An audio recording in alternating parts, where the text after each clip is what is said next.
नमस्कार, आप देख रहे हैं प्रदेश का नंबर 1 और सबसे भरोसेमंद news channel India news Haryana और मैं हूं आपके साथ आयुष चतुरांश। गरीब परिवार के बच्चे शिक्षा से वंचित न रहें, समाज में सबको समान अधिकार मिले, इसी सोच के साथ प्रदेश की मनोहर सरकार ने राइट टू एजुकेशन एक्ट को लागू किया है। इस नियम के तहत निजी स्कूलों में 25% सीटें गरीब बच्चों के लिए आरक्षित हैं, लेकिन सिस्टम में बैठे कुछ भ्रष्ट अधिकारी गरीबों के हक पे डाका डाल रहे हैं। तो कई जगह से स्कूलों की मनमानी की खबरें भी आई हैं, लेकिन सोनीपत से जो मामला सामने आया वो बेहद शर्मसार करने वाला है। शिक्षा विभाग के कर्मचारी पर आरोप यह है कि आरटीई के तहत एडमिशन कराने का झांसा देकर के कर्मचारी ने न केवल घूस मांगी बल्कि संबंध बनाने तक का दबाव भी डाला। एक नहीं, कई पीड़ित कर्मचारियों के खिलाफ सामने आ चुके हैं। अब पीड़ित पक्ष थाने पहुंचा, एफआईआर दर्ज करवाई, लेकिन आरोपी को कोर्ट से जमानत मिल गई और अब यह मामला बढ़ता देख करके जिला स्तर पर 5 सदस्यीय कमेटी का गठन किया गया है। पिछले साल में ये फार्म भरा था मैंने आरटीई का, तो नवीन सर के पास आई थी। नवीन सर ने मेरे को काफ़ी उल्टा सीधा बोला, बहुत कुछ बोला था इन्होंने, और मेरी गुड़िया का ये कर नहीं रहे थे। तो फिर धर्मेंद्र सर से मैंने बात करी थी, तो उन भैया ने करवाया था मेरी गुड़िया का। तो इन्होंने मुझे बाहर भी बुलाया, कहते इधर आ जाओ, और फिर मैंने इन्हें मना करा भी मैं नहीं आ सकती हूँ, मेरे छोटे बच्चे और घर पे कोई भी नहीं है। तो कहते बीओ ऑफिस में आ जाओ, शनिवार को जबकि छुट्टी थी। मैंने बोला क्या करूँगी, कहते आ जाओ बाहर ठंडा वगैरह पी लेंगे। मैंने नहीं भी, मैं नहीं आ सकता। हाँ, पैसे भी मांगे थे इन्होंने, और मतलब कि उल्टा बोल रहे थे कि मेरे साथ संबंध बनाने के लिए। जो नवीन ने मेरे साथ छेड़खानी की थी, उसके बयान लेने के लिए यहाँ पे मुझे बुलाया गया था। मेरा बस बयान दर्ज हुआ है यहाँ पे, जो जिसके लिए कमेटी बिठाई गई थी। आगे ये जांच करेंगे, उसके बाद देखो क्या होता है।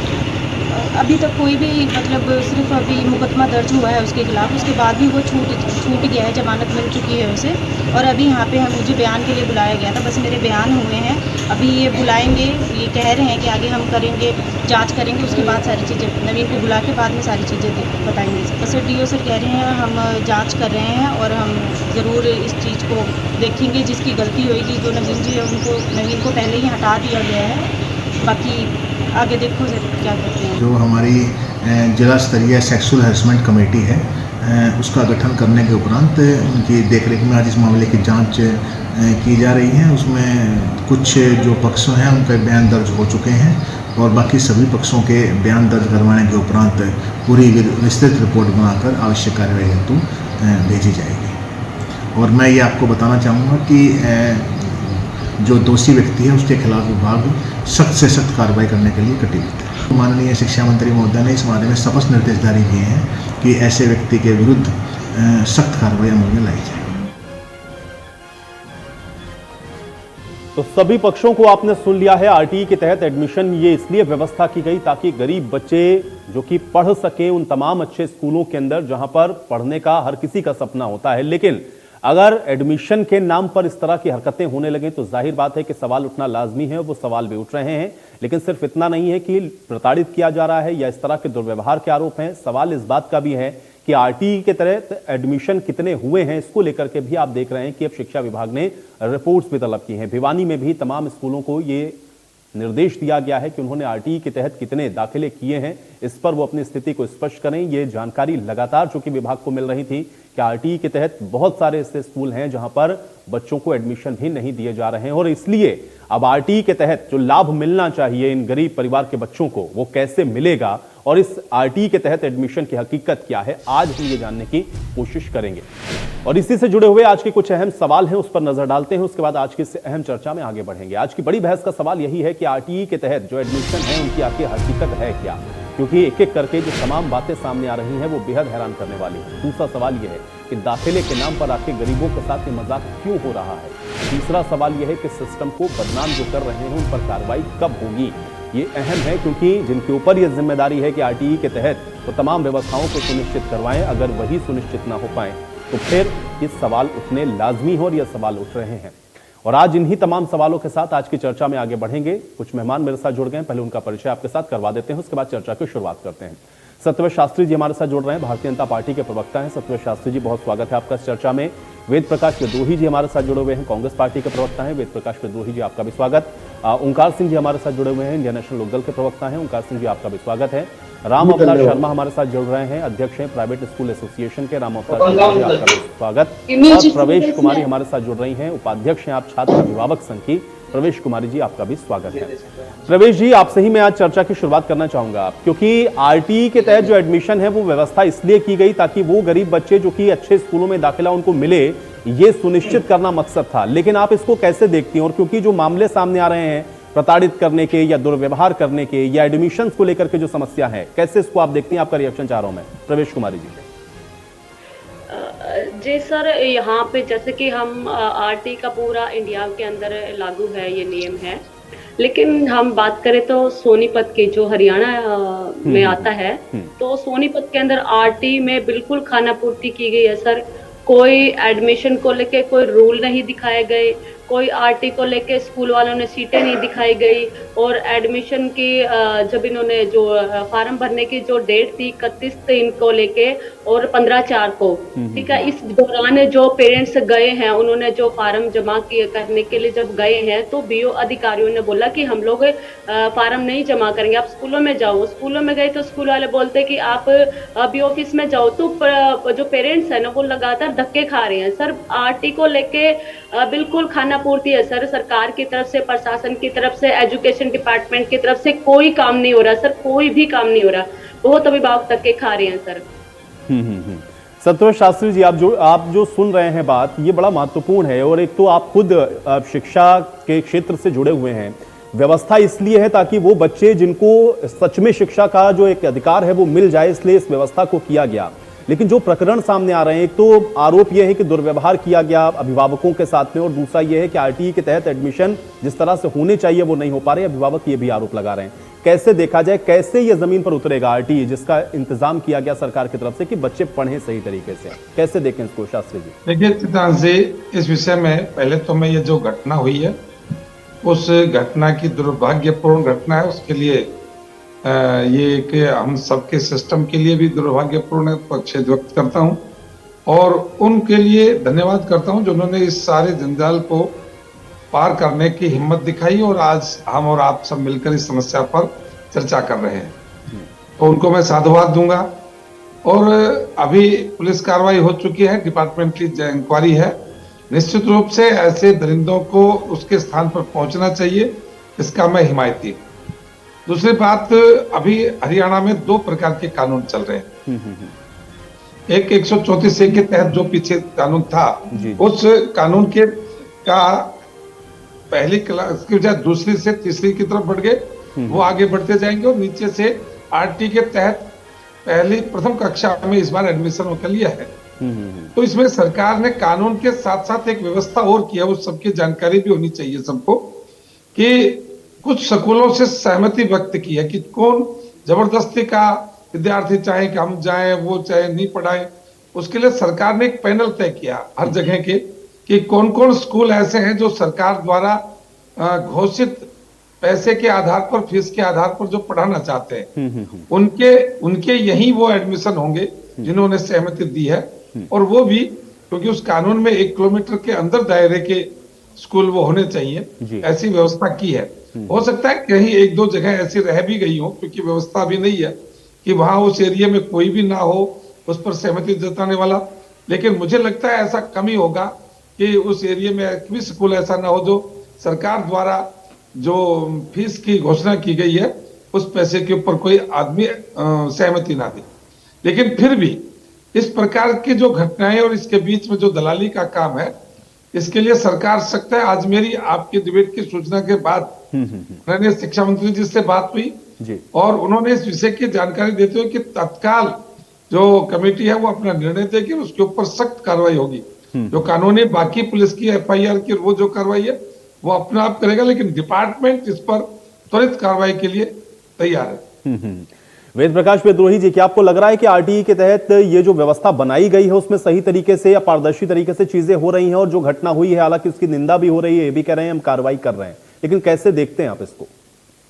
आयुष जी, आपको, भाई सतवर्त शास्त्री जी को, ओंकार सिंह जी को, बहन प्रवेश जी को, संतोष जी को और आपके दर्शकों को मेरा नमस्कार। पहले तो मैं आपको दुरुस्त करना चाहूंगा, आप फैक्चुअल ही गलत कह गए कि मनोहर लाल खट्टर जी ने आरटीई कानून लागू किया। ये बिल्कुल असत्य है, गलत है। आरटीई कानून कांग्रेस यूपीए सरकार लाई, राइट टू एजुकेशन, और देश के अंदर सबको शिक्षा का अधिकार संवैधानिक रूप से दिया। कांग्रेस की भूपेंद्र सिंह हुड्डा सरकार ने ही हरियाणा में लागू कर दिया। खट्टर साहब ने जो हमने नियम बनाए थे उन नियमों में कुछ संशोधन किया, अपने ढंग से लागू करने की कोशिश की, जो हर सरकार का अधिकार है नियम बनाने का। परंतु खट्टर साहब ने विगत 8 सालों से ऐसे नियम बनाए जिससे हरियाणा के अंदर आरटीए कानून बोथरा हो गया। उन्होंने आरटी को निजी स्कूल फ्रेंडली बनाया और गरीब विरोधी बनाया। अब शास्त्री जी कह रहे थे हमने स्कूलों से सहमति मांगी। अरे स्कूलों से सहमति मांगने की आपको क्या जरूरत है? आरटी कानून ही कहता है कि जो निजी स्कूल आरटी कानून को नहीं मानेगा वो स्कूल ही नहीं रहेगा, उसको मान्यता ही नहीं मिलेगी, वो हरियाणा में काम ही नहीं कर सकता।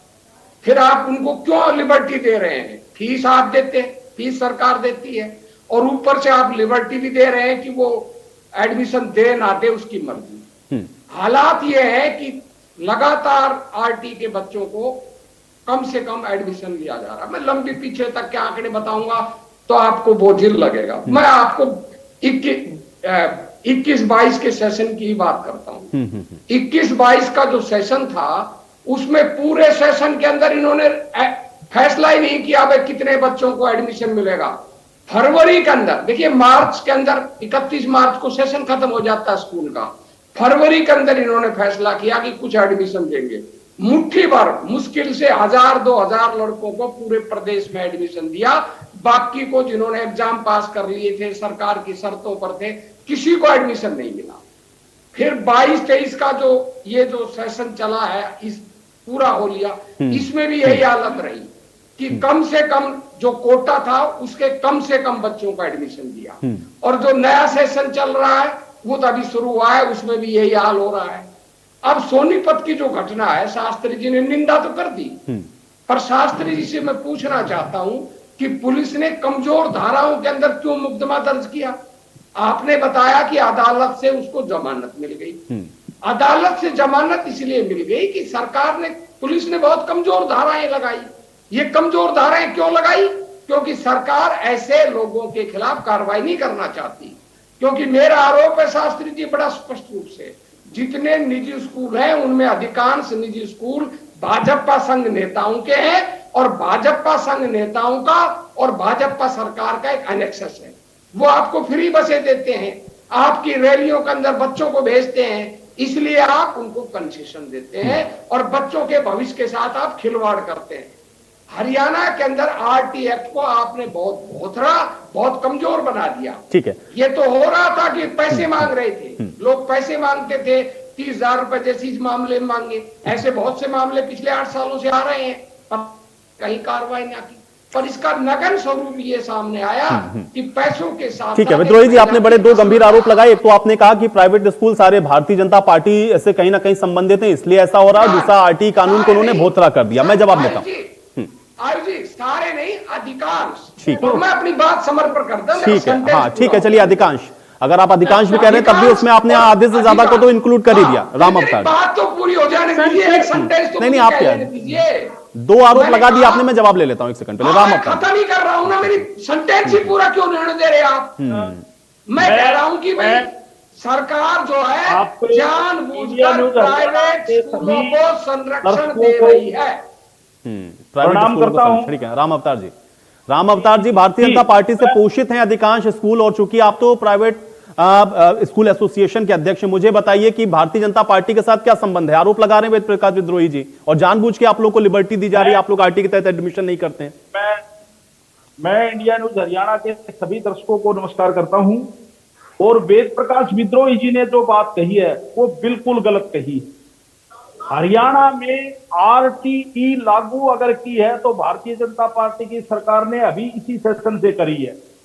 इससे पहले 134A एक अलग कानून, हमने बहुत प्रोटेस्ट किए कांग्रेस सरकार में कि हरियाणा प्रदेश में एक कानून बनाया सिर्फ 134 का, पूरे हिंदुस्तान में आरटीई लागू हुई पर हरियाणा प्रदेश में सिर्फ 134 का कानून लागू हुआ। हमने डिमांड करी, हमने बहुत प्रोटेस्ट करे, बहुत आंदोलन किए, परंतु हरियाणा की ना इंडियन नेशनल लोकदल सरकार ने और ना कांग्रेस सरकार ने इसको लागू किया। 2007 में इसको लेके हमने चंडीगढ़ में बहुत बड़ा एजिटेशन किया था। हमारे 96 स्कूल संचालक साथी आरटी को लागू करवाने के लिए चंडीगढ़ की बुडेल जेल में रहे थे। तो इसको लागू हरियाणा की भारतीय जनता पार्टी ने सरकार ने किया है। सबसे पहले तो मैं ये कंफर्म करना चाहता हूं।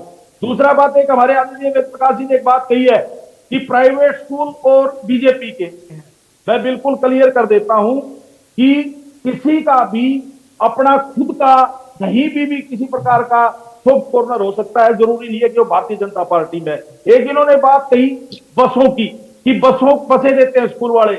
वेद प्रकाश जी, आपकी जानकारी के लिए बता देता हूं, इंडियन नेशनल सरकार में तो बसों को जबरदस्ती आरटीओ उठा लेते थे और कांग्रेस सरकार में भी ये प्रचलन चला रहा है। भारतीय जनता पार्टी बिना किसी बात के अगर कहीं बस गई भी है तो उनका पूरा तेल, ड्राइवर, कंडक्टर का खर्चा वो भारतीय जनता पार्टी की सरकार ने किया है।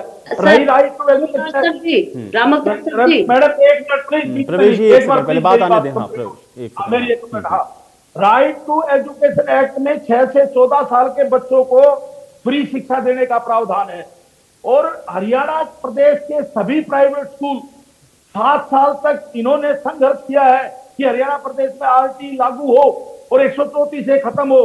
भारतीय जनता पार्टी की सरकार ने इसको खत्म करके और आरटी को लागू किया। हम इसका स्वागत करते हैं और हरियाणा प्रदेश के 25% बच्चों को हम बिल्कुल फ्री, सरकार उसका रिइंबर्समेंट करेगी और उन बच्चों का एडमिशन हम पूरे अच्छे तरीके से कर रहे हैं।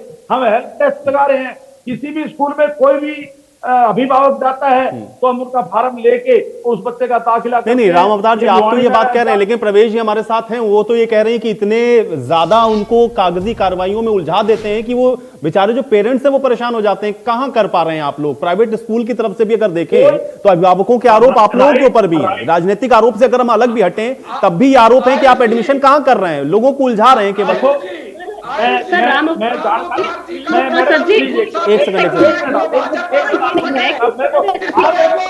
विद्रोही जी एक सेकंड, एक एक करके विद्रोही जी एक एक करके अपने समय में एक सेकंड। अरे विद्रोही जी अपने समय में आपने आरोप लगाया, उन्होंने सुना, लेकिन अभी आप थोड़ा धैर्य रखें। राम अवतार एक सेकंड। अरे विद्रोही जी, आपने जब बात कही तो सबने धैर्य पूर्वक सुना, इसलिए अभी एक एक करके पहले लोगों की बात आने दें, पहले बात आ जाने दें, फिर सब लोग अपने अपने आरोप लगाएं। राम अवतार, राइट टू एजुकेशन एक्ट में जो सबसे निचली क्लास है, जो स्कूल में नर्सरी क्लास है तो नर्सरी में एडमिशन होगा, अगर केजी क्लास सबसे छोटी क्लास है तो केजी में होगा और फर्स्ट क्लास है तो फर्स्ट क्लास में होगा। सर आप हमें डाटा बता दीजिए। सर हमें सोनीपत का बता रहे हैं। सर हम किसी भी स्कूल में जाते हैं, हम फर्स्ट क्लास के बच्चे का एडमिशन कराने जाते हैं तो वो स्कूल वाले बोलते हैं कि नहीं हमारे यहाँ ना नर्सरी का एडमिशन होगा। हम नर्सरी क्लास में एडमिशन कराने जाते हैं तो वो बोलते हैं कि नहीं हमारे यहाँ तो फर्स्ट से एडमिशन होगा। हम फर्स्ट से कराने के लिए जाते हैं तो बोले हमारे केजी से एडमिशन होगा। तो पेरेंट्स को गुमराह किया जाता है। सर जमीनी स्तर पर आरटी कुछ भी नहीं है। सर कुछ भी आपके पास कोई डाटा आप मुझे बता दीजिए। सोनीपत के अंदर अभी सर हमारे संगठन में बिल्कुल सर वो 650 में से ठीक है प्रवेश जी आपकी बात आ गई। एक सेकंड थोड़ा सा क्लियर हो जाए ना पहले। हाँ राम अवतार जी। हाँ, राइट टू एजुकेशन एक्ट में प्रावधान है कि जो सबसे नीचे की कक्षा है, कोई स्कूल नर्सरी क्लास से शुरू होता है तो नर्सरी में एडमिशन होगा, उसके बाद वो बच्चा प्रमोट होता चला जाएगा। 14 साल की उम्र तक वो बच्चा नर्सरी भी नहीं ले रहे। बिल्कुल लेंगे और ले रहे हैं, बिल्कुल लेंगे। यही तो मसला फंसा है ना। आप कह रहे हैं कि हम लेंगे, वो कह रहे हैं आप वो आरोप ये है कि आप लोग ले ही नहीं रहे एडमिशन। यही तो आरोप लगा रहे हैं। ठीक है, मैं भिवानी का उदाहरण लेता हूँ, आप कुछ भी नहीं हो। अगर इस प्रकार का कोई आपके पास डाटा है तो आप हमें इस चैनल के माध्यम से मैं आपको कह रहा हूं कि आप हमें उपलब्ध करवाएं। वो हम ऐसे बच्चों का राइट टू एजुकेशन एक्ट में ठीक है आपका एडमिशन करवाएंगे। ठीक है ओंकार जी ठीक है। प्रवेश जी एक सेकंड प्रवेश जी अभी मैं आऊंगा आपके पास, अभी मैं आऊंगा। प्रवेश जी ठीक है। प्रवेश जी आपकी बात तो मैं समझ रहा हूं, लेकिन थोड़ा धैर्य रखें। यहाँ पे सबको अभी अपनी बात रखनी है। प्रवेश जी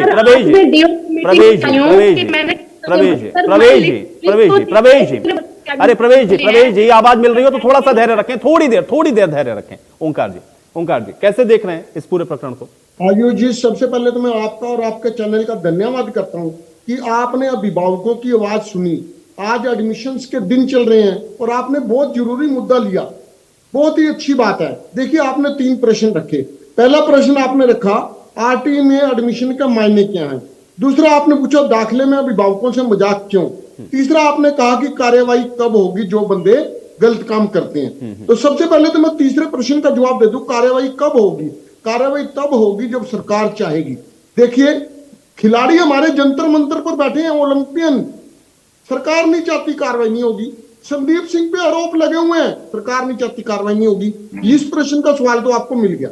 दूसरा आपने कहा कि आरटी में एडमिशन के मायने में बताता हूं।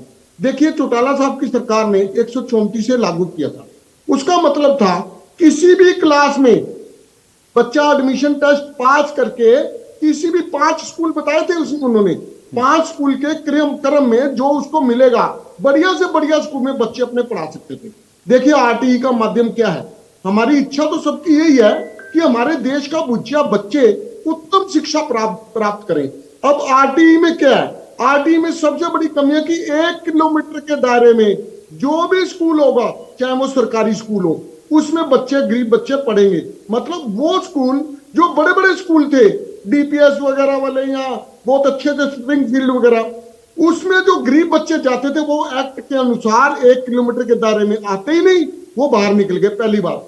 दूसरा, आरटीई में 6 से 14 वर्ष के बच्चों का प्रावधान है।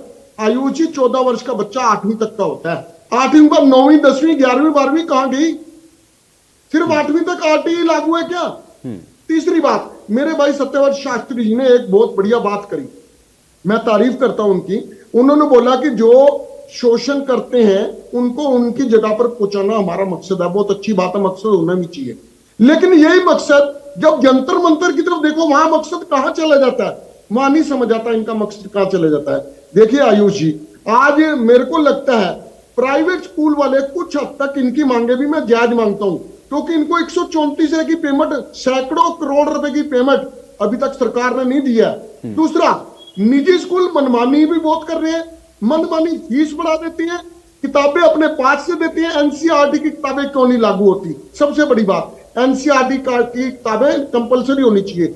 ऐसे स्कूल हैं ड्रेस भी अपने पास से देते हैं, वैन भी उसी की लगती है, और तो और बेल्ट तक वो देते हैं, हर एक चीज वो देते हैं। ऐसा क्यों? क्योंकि ये सरकार की निजी स्कूलों को छूट है। और अभी आप आयुषी देख रहे थे, राम अवतार जी मेरे लिए आदरणीय है, ये सरकार की तारीफ कर रहे। कारण आज मेरे को लगता है कि बीजेपी के 2 प्रवक्ता बैठे हैं चैनल के ऊपर, एक शास्त्री जी, दूसरा राम अवतार जी। ये चैनल में सरकार की तारीफ कर रहे हैं। लेकिन ओंकार जी भाई, कोई अगर किसी का प्रशंसा करे तो वो उसका प्रवक्ता ऐसा तो ना कहे। मेरी बात पूरी होने दीजिए। अब आपने भी अभी सत्यव्रत शास्त्री जी की अभी तारीफ करी कि कार्रवाई होनी चाहिए, तो मैं क्या मानूं? 134 मैं क्या मानूं ओंकार जी? आप भी बीजेपी के प्रवक्ता हैं क्या? भाई तारीफ, जो अच्छा होगा उसकी तो तारीफ करेगा ना। के नीचे जो सरकार की इतनी तारीफ कर रहे हैं, ठीक है, चलिए। नहीं ठीक है राम अवतार जी, आप अपने पॉइंट, आप अपने समय में, ठीक है, एक सेकंड प्रवेश जी, नहीं ठीक है, नहीं इस तरीके के आरोप ना लगाएं तो बेहतर है। प्रवेश जी, मुझे पॉइंट तो पॉइंट बताएं। नहीं देखिए, किसी देखिए, यही तो लोग भाई, मुझे एक बात बताइए ओंकार जी,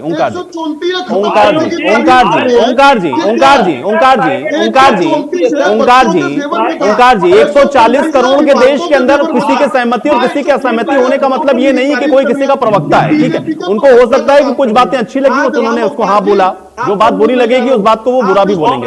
एक सेकंड ओंकार जी, ऐसे किसी के ऊपर आरोप लगाना कि आप प्रवक्ता हैं किसी पार्टी के, ये सही नहीं है ना। अगर वो अभी इंडियन नेशनल लोकदल की तारीफ करें तो मैं क्या बोलूं? राम अवतार जी इंडियन नेशनल लोकदल के प्रवक्ता है। कि मैं private school welfare association Haryana का मेरे को, लेकिन आपकी जो बातें आ रही है ना, ओंकार जी देखिए, इस चर्चा में नहीं पड़ते क्योंकि कोई फायदा नहीं है, इसका कोई अर्थ नहीं है। ओंकार जी, समय की खराबी करने का कोई अर्थ नहीं है, समय की खराबी करने का कोई अर्थ नहीं है। आप उनको किसी का प्रवक्ता बताएं, वो आपको किसी का प्रवक्ता बताएं, इससे कोई कुछ हासिल नहीं होने वाला। हम मुद्दे पर आएंगे। प्रवेश जी, भविष्य प्रवेश जी, प्रवेश जी, प्रवेश जी, बच्चों के भविष्य प्रवेश जी, मुझे बताइए, प्रवेश जी, अब मेरा सवाल सुनिए, मुझे ये बताइए कि क्या दिक्कतें आ रही हैं, पॉइंट टू पॉइंट बताइए क्या दिक्कत आ रही है आरटीई के तहत। सर एक तो आरटी को अभी वैसे तो लागू है 2009 से, लेकिन ग्राउंड लेवल पर सर कुछ भी नहीं है। पिछले साल भी हम लोगों को सिर्फ 2 दिन मिले थे एडमिशन कराने के लिए। उस दौरान भी जब हमारा संगठन गया एडमिशन कराने के लिए, तब जाके हमारे दबाव से उन लोगों ने बच्चों के एडमिशन करा। और ऐसे इसी साल हुआ सर, 31 तारीख तीसरे महीने और 17 या 15 तारीख लास्ट डेट थी। लेकिन बीच में जब पेरेंट्स से फॉर्म जमा कराने के लिए गए तो बीओ ऑफिस के जो अधिकारी वो बोले कि 10 तारीख तक हम लोग एडमिशन नहीं लेंगे। 3 दिन बचे थे पेरेंट्स के पास, सिर्फ 3 दिन में उन्होंने एडमिशन के लिए जो फॉर्म जमा किए, स्कूल वालों ने वहां से धक्के मार दिए, बीओ ऑफिस ने यहाँ से धक्के मार दिए। जैसे तैसे करके गिनती के 20-50 जो भी फॉर्म जमा हुए सर, ना तो अभी तक हमारे पास ड्रा की लिस्ट आई कि किन बच्चों का ड्रा में नाम आया, क्योंकि ड्रा की लिस्ट लगाई नहीं गई सर। इन्होंने जो नवीन आंतिल है, जो जिसने भी ये काम किया, उसने आपको पता भी चल गया कि महिलाओं से रिश्वत भी ली है और महिलाओं को रूम पे ले जाने के लिए उन्होंने बात भी की है। और एक जो ये महिला सामने भी आई है सर, इसके केस में जब उसको पकड़ने के लिए जब बुलाया गया, वो महिला पुलिस चौकी में गई है। वहां की जो आईओ है मनीषा और एसएचओ है। जबकि एक बात बताओ, एक महिला आपके पास कंप्लेंट दर्ज कराने के लिए आपका फर्ज बनता, आप कंप्लेंट दर्ज कीजिए, लेकिन उन्होंने उसको बोला कि आप नवीन को खुद फोन करके बुलाएं।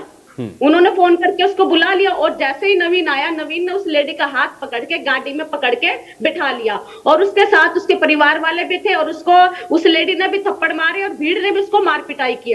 उसके बाद उसको जब चौकी में ले जाया गया नवीन आंतिल को, पुलिस का रवैया देखना सर आप, जबकि उनको उस महिला की सुरक्षा करनी चाहिए थी, लेकिन पुलिस ने क्या किया, उस लेडी को और उसके हस्बैंड को ही अरेस्ट कर लिया सर, उनको अंदर बिठा लिया कि बोले तुमने इसको पिटाई कर रखी है इसकी। भाई आपने, आपकी कानूनी कार्रवाई तो आपके हाथ में थी ना, आपने क्यों बोला उसको कि भाई आप खुद बुलाओ किसी की बहन को, किसी की बेटी को, किसी की बीवी को।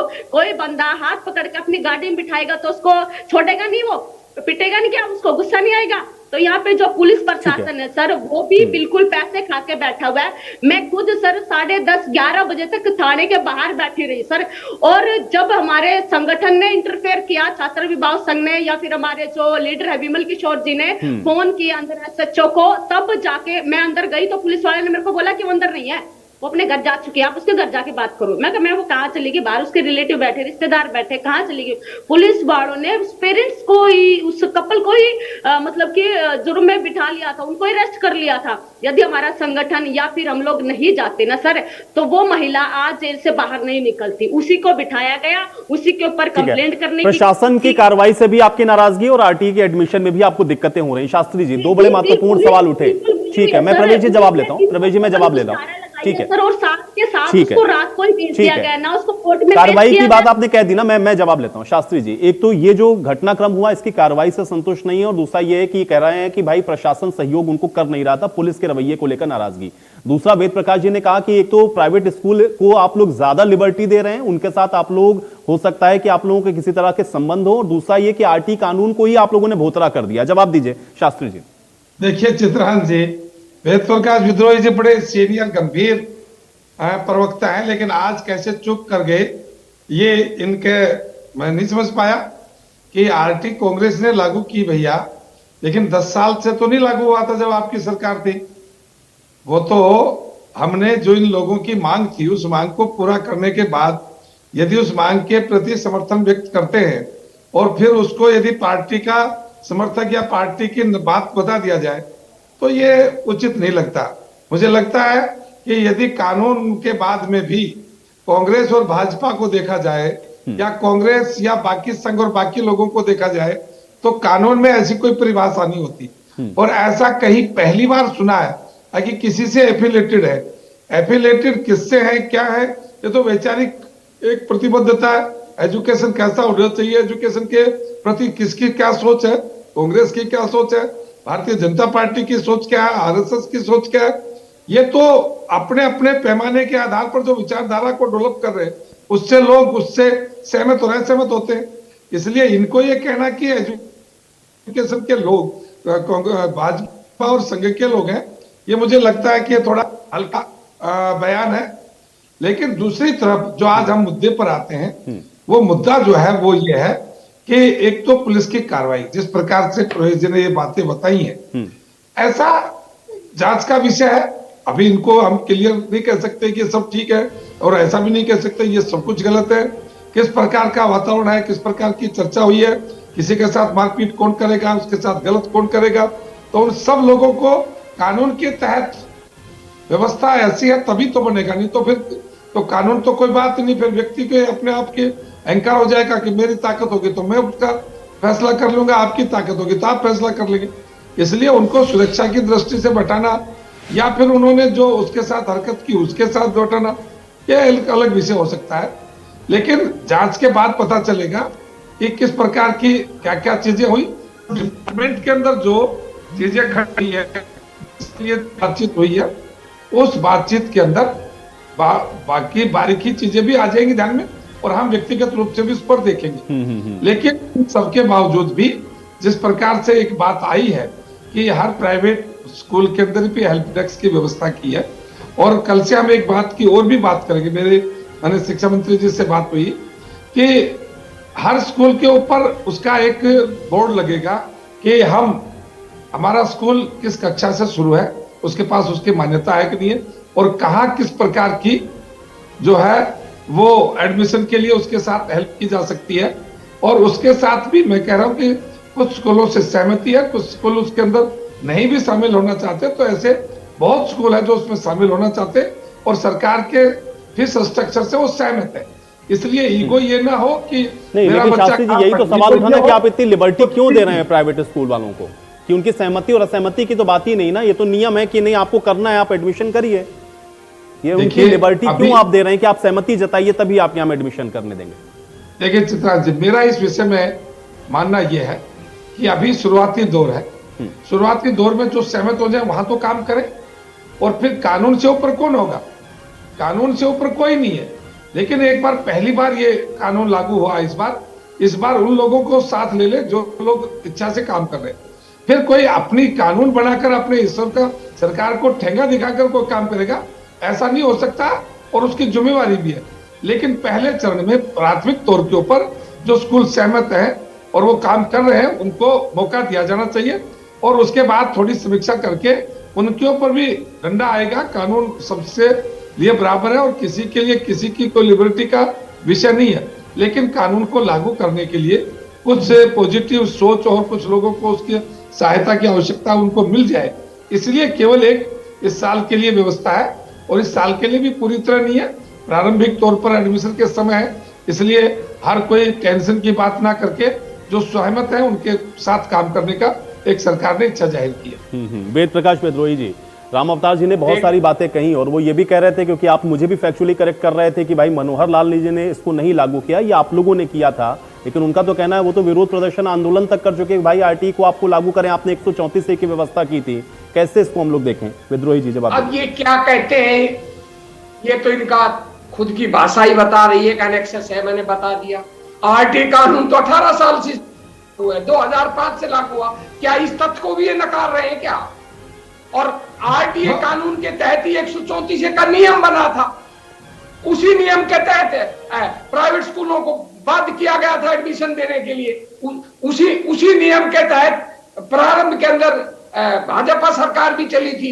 इन्होंने, मैंने कहा नियमों में संशोधन होते रहते हैं, मैंने कहा ये सरकारों का अधिकार क्षेत्र है, मैंने उस पर तो आपत्ति की ही नहीं। मेरी आपत्ति थी कि जो नियम बनाए आपने, जो नए ढंग से आरटीई को लागू किया, वो आपने स्कूल फ्रेंडली बनाया है। मेरी आपत्ति इस बात से थी 134A के आसमान से आकर पड़े, 134A कोई कानून है क्या? 134A आरटीई का ही कानून है। अब ये उसको ट्विस्ट कर रहे हैं अपनी पापों को छुपाने के लिए, अपने एनेक्सेस को छुपाने के लिए ये ट्विस्ट कर रहे हैं। अब मैं तो इनको चुनौती देता हूं कि भाई ये बताएं कितने छात्रों का एडमिशन इन्होंने दिया, कितनों को आरटीई के तहत मिलना चाहिए, और ये क्या मतलब हो गया? फिर तो कोई भी कानून होगा वो कहेंगे हमने अभी लागू किया है, कोई मर्जी हो तो मानो ना मर्जी हो पहले एप्लीकेशन तो आया नहीं ना। फिर शिक्षा का अधिकार, संवैधानिक अधिकार कहां हुआ? वो तो मर्जी होगी स्कूलों की, लागू करे या ना करे। सरकार का काम प्राइवेट स्कूलों को फैसिलिटेट करना नहीं होता है, चाहे इसकी सरकार हो चाहे उसकी सरकार हो, चाहे इसका समर्थक हो या उसका समर्थक हो। सरकार का काम है कि जो संसद कानून बना देती है उस कानून को कड़ाई से लागू करना, और जो उस कानून को लागू ना करे उसके खिलाफ एक्शन लेना। उस नियम के अंदर बड़ा क्लियर है कि जो आरटीई को नहीं मानेगा वो स्कूल ही फंक्शन नहीं कर पाएगा। सरकार लिबर्टी क्यों दे रही है? जब सरकार प्राइवेट स्कूलों को फीस देती है फिर लिबर्टी क्यों? ये फीस भी देते हैं, एडमिशन भी नहीं होने देते। ये लोग दो तरह के लोग हैं। ये जो इलीट क्लास के स्कूल चल रहे हैं, इस इलीट क्लास के स्कूलों में गरीब के बच्चों को वो एडमिशन नहीं देना चाहते। ये कटु सत्य है। उनको लगता है कि हमारे अभिजात वर्ग के बीच ये गरीब बच्चे कैसे आ गए। और प्रारंभ के अंदर तो ये हुआ है, जब गरीब बच्चे पढ़ते थे उनको इनअमलेट भी किया जाता था, उनकी बेइज्जती की जाती थी, उनको क्लास में अलग बैठाया जाता था। ये सारी चीजें हुई हैं, अभिभावकों ने संघर्ष किया है और सरकार ने नियम बनाए हैं। अब भाजपा सरकार ने जो नए नियम बनाए अच्छी बात है, मेरा नियमों से आपत्ति नहीं है। मेरी आपत्ति केवल इस बात की है कि ये लोग स्कूलों के फ्रेंडली नियम क्यों बना रहे हैं, कड़ाई से लागू क्यों नहीं करते। जो निश्चित कोटा है और जो उस कोटे में बच्चे क्वालिफाई होते हैं उनको एडमिशन क्यों नहीं मिलता। और उसका उदाहरण है कि जिस तरह सोनीपत की घटना बहन प्रवेश ने बताई, वो अपने आप में बताता है इतनी बड़ी घटना कोई भी कर्मचारी बगैर एनेक्स इतनी हिम्मत नहीं हो सकती कि वो इस महिला का अपमान करे। ये गलत बात है, तुरंत जमाने में सहमत नहीं। ये सब एनेक्स है और इन्होंने बड़ी सुविधा से कह दिया का सहारा मिलता हो और ऐसा कोई प्राथमिकता से उसको सहारा देता हो, ये कतई नहीं हो सकता। मैं आपकी इस बात पर बिल्कुल सहमत हूं। इसके पीछे कोई नक्सल को इस प्रकार की हरकत करने वाला व्यक्ति समूह में काम कर सकता है। नवीन अंकिल है, उसकी इतनी हिम्मत इसके लिए कम से कम तो नहीं हो सकता, इसके लिए कोई नहीं हो सकते, इसके लिए कोई सहमति नहीं हो सकती। वो महिलाएं सामने नहीं। चलिए ठीक है, गंभीर आरोप लगाए मैं राम अवतार जी, राम अवतार ये अतिरेक में बात हो रही है, ये अतिरेक में बात हो रही है और मैं इस बात को खंडन करता हूं विद्रोही जी, बिल्कुल आदर और सम्मान के साथ, कि कोई ऐसी हरकत समूह में या योजना से या एक नक्शा खड़ा करके नहीं की जा सकती। इस प्रकार के बैड एलिमेंट्स कहीं कहीं कभी कभी कहीं कहीं दिखाई देते हैं और पहले भी रहे आगे भी रहेंगे। इनके ऊपर मानसिक बीमारी है ये सरकार के द्वारा जड़ित हो या कोई पार्टियों के द्वारा जड़ित व्यक्ति नहीं। आपकी पार्टी के अंदर भी ऐसे लोग थे। नहीं ठीक है वेद प्रकाश जी, ठीक है, एक सेकंड चलिए ठीक है। उन्होंने आरोप लगाया, आपने अपनी आपत्ति दर्ज करा दी। अभी राम अवतार जी, अरे ठीक है, हमारा उद्देश्य होना चाहिए भाई बच्चों का एडमिशन हो जाए। राजनीतिक आरोप प्रत्यारोप के ऊपर उठ जाएंगे तो कम से कम बच्चों के एडमिशन हो जाएंगे, वेद प्रकाश पटेल जी। ठीक है, आ गई आपकी बात, आ गई। राम अवतार जी, ठीक है, राम अवतार जी। ये आज की तो चर्चा है वो राइट टू एजुकेशन एक्ट को लेकर है। हमारे साथी विद्रोही जी आज ज्यादा आवेश में बात कर रहे हैं, ये पाप बता रहे हैं, बता रहे हैं। कब बना राम अवतार जी? आप तो शिक्षाविद हैं, आप ही बता दीजिए राइट टू एजुकेशन एक्ट कब बना था? मनोहरलाल खट्टर ने बनाया था, भाजपा ने बनाया था, आप बताइए कब बना था? विद्रोही जी सुनिए और ध्यानपूर्वक सुनिए विद्रोही जी, तो आप सुनने का पेशेंस भी रखें, मेरा आपसे आग्रह। राइट टू एजुकेशन एक्ट अभी इसी सेशन से हरियाणा प्रदेश में लागू हुआ है। अरे देश में कब बना था मैं आपसे ये पूछ रहा हूँ, फिर आप हरियाणा पर आकर खड़े हो गए। राइट टू एजुकेशन एक्ट कब लागू हुआ था देश में? मैं आपसे वो तारीख पूछ रहा हूँ। सम्मानित साथी है, मैं आपका सम्मान करता हूँ, आप सुनने का पेशेंस भी रखें। मैं ये कहना चाहता हूँ, आप न्यूज़पेपर की कटिंग, जिम्मेवार चैनल के माध्यम से ये कहना चाहता हूँ, हमारे पास न्यूज़पेपर की कटिंग, हमारे पास मीडिया की वीडियो ऑडियो सारी चीजें हैं। ये राइट टू एजुकेशन एक्ट नहीं, हरियाणा की कांग्रेस सरकार ने 134 एक नया नियम, 134 ए नियम आरटीई में नहीं है विद्रोही जी, ये राइट टू एजुकेशन एक्ट का नियम नहीं है। ये तो हरियाणा की सरकार ने, कांग्रेस सरकार ने प्राइवेट स्कूलों के ऊपर थोपा हुआ नियम था, जिसको भारतीय जनता पार्टी ने इसी सेशन से खत्म किया है। और भारतीय जनता पार्टी की मैं कोई तारीफ नहीं करता, हमारा करोड़ों रुपया। चलिए राम अवतार जी, मुझे लग रहा है कुछ तकनीकी समस्या है, आपका संपर्क मुझसे टूट गया है। जो फ्री पढ़ाए उन बच्चों का पैसा। सर 108 में भी अभी परेशान हो रहे हैं अभिभावक, और 134 में भी। सोनीपत की मैं बात करूं सर, 1100 बच्चे 2021 के 2022 से जुड़े, हाईकोर्ट में केस चला हुआ है सर उन बच्चों का। बहन जी आप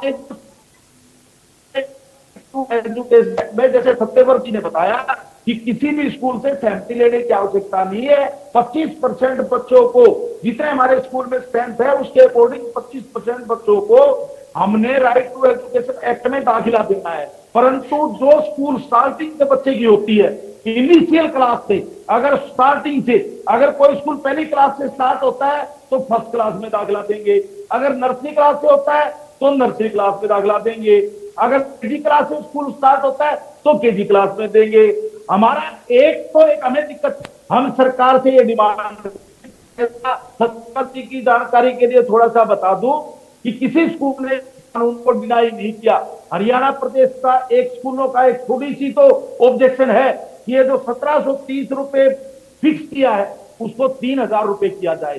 प्राइवेट स्कूल, पूरे हरियाणा के private school right to education act में स्वागत से बच्चे को पढ़ाना चाहते हैं और हरियाणा प्रदेश के बच्चे को आगे बढ़ाना चाहते हैं। तो मैं आपको ठीक है, मैं ये कह रहा हूं कि मंशा अगर अच्छी है तो बस ये समस्याएं आनी नहीं चाहिए। बहुत शुक्रिया आप लोगों का समय निकालने के लिए, इस चर्चा का हिस्सा बनने के लिए। तो आरटीई के तहत एडमिशन हो जाएं, यही फोकस होना चाहिए। लेकिन सवाल ये है कि ये जो एडमिशन है क्या वाकई में उस तरीके से हो रहे हैं जैसा दिखाने या बताने की कोशिश है, ये आपको तय करना है। आज बड़ी बहस में मेरे साथ फिलहाल इतना है।